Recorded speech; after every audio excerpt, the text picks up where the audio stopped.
হঠাৎ করেই বাংলাদেশে বন্যার পরিস্থিতি তীব্র আকার ধারণ করেছে। ফেনী, নোয়াখালী, কুমিল্লা, হবিগঞ্জ এবং সিলেট মৌলভীবাজারের বিভিন্ন উপজেলার শত শত গ্রাম বন্যার পানিতে প্লাবিত হচ্ছে। ভারতের ত্রিপুরা রাজ্য থেকে হু হু করে পানি বাড়ছে বাংলাদেশে। গত কয়েকদিন থেকে প্রচুর পরিমাণে বৃষ্টিপাত হয়েছে ত্রিপুরা রাজ্যে। ত্রিপুরা রাজ্যের বিভিন্ন জায়গায় বন্যার পরিস্থিতি ভয়াবহ রূপ ধারণ করেছে।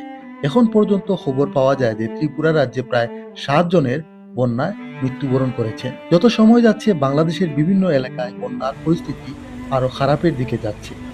বর্তমানে সিলেটের পরিস্থিতি আপনাদের কাছে এক নজরে জানাবার চেষ্টা করব। সিলেটের বন্যার পরিস্থিতি অতটা খারাপ নয়। সিলেট শহরের সুরমা নদীর তীরবর্তী এলাকার যে এলাকাগুলো আছে এখনো কিন্তু খুবই ভালো অবস্থাতে আছে। আমরা যতটুকু জানতে পেরেছি যে সিলেটের উপজেলা পর্যায়ে গোয়াইনঘাট, খানাইঘাট, জকিগঞ্জ এইসব এলাকাতে কিন্তু পানি বাড়ছে, কারণ ওইসব এলাকাতে প্রচুর পরিমাণে